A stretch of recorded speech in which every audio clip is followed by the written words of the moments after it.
Hi, my name is Yasmin. I'm the founder of Sanya, and in this video series, we're going to talk about stress. Stress is something that we mostly all experience and something that we all want to make progress to deal with in our lives because we know that we're going to be happier and healthier if we do that. So, in today's video, I want to share my thoughts on something that has been trending recently, and that is a new Netflix documentary called The Social Dilemma. Now, The Social Dilemma, if you haven't seen it, is a documentary that really analyzes the role of social media on our lives and on our mental health and our ability to connect and exist in this world in a healthy way. It's quite shocking, especially it goes into some statistics of suicide rates amongst teenagers, how much they've increased since we've started using social media. So it's kind of a bit freaky. And it is really beautiful actually to bring a little bit more awareness into how we use these tools. So I think it's a great documentary to watch and a really good reminder to try and have as much discipline as we can, even though the documentary is one of the main points that it's very hard to have discipline because these platforms are often designed to keep us addicted.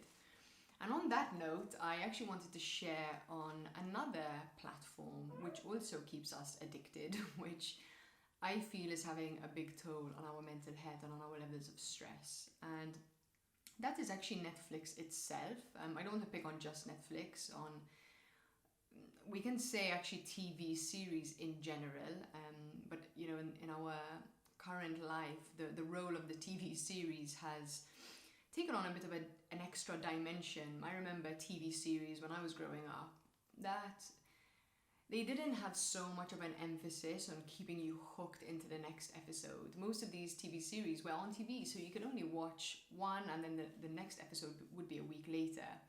Whereas nowadays, you can just click next, next, next. And what's happening is a lot of these series are actually designed to addict us into pressing next. Now, I know this is probably not a very popular topic, right? Everyone loves Netflix. Hashtag Netflix and chill.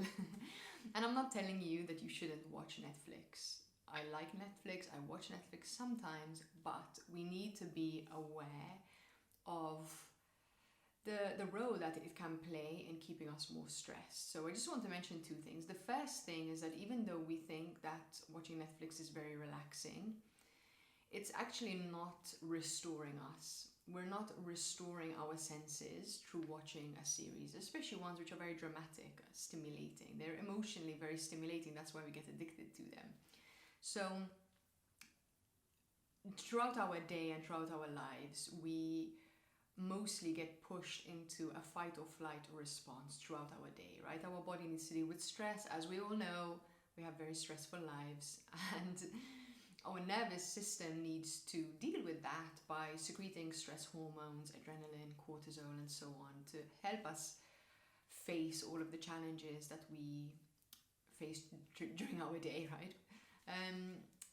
Now, the problem is that those stress hormones are not supposed to stay in our body all the time. At some point, we're supposed to have the day done and we go into rest mode, restoration mode. That is when our body rests, it digests, it heals itself, our blood pressure lowers, our blood sugar level lowers, tongue twister, right? Our body is just going into restoration. It's the parasympathetic nervous system. It is very, very important for us to have a balance between how much we're in fight or flight and how much we're in rest and digest. Now, the problem is that when you're coming to rest at the end of the day, you think you're resting, but actually you're watching a series that is keeping you very emotionally stimulated. Drama is very stimulating, right? It will cause stress hormones to release in your body, but even things which are just deeply emotional, deeply touching, an emotion is actually a stressor in some way to the body, right? You'll feel like when you've been very emotional, you will get drained. Now, that's not to say that's a bad thing. We that's okay, right? Like, we need to feel emotion, but if we're doing this consistently, we're not giving our nervous system time to rest, and that is when a lot of lifestyle diseases are going to become much more common, and that is when burnout sets in, because we're not giving our body time to recover itself and replenish its energy source. So then we end up getting addicted to things like coffee coffee and stimulants to just kind of keep pushing, but at some point the body is just going to say no. And I have a lot of clients who deal with burnout. I've been through burnout myself, and I have to say that a lot of people who have experienced very bad burnout do end up watching Netflix almost every night, which in my opinion is not very healthy. If you want to, watch it on the weekends or whatnot, find your time. But if you're doing it every day, and especially if you can't sleep without watching a series, then that is just a little sign that maybe there needs to be some restoration to your system. Because to be honest, the more burnt out you are, the more you're not going to have energy to do the things that are good for you, and the more you're just going to go into that, I'll just slouch on the couch and watch Netflix.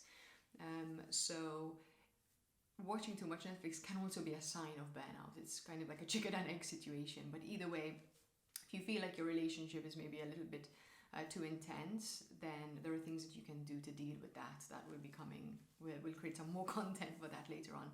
One more thing I did want to mention when it comes to these topics is that something I've noticed in my clients is that when we watch too much TV series, it's actually very easy to become depressed. And that is again to do with the emotionally stimulating effect of these TV series.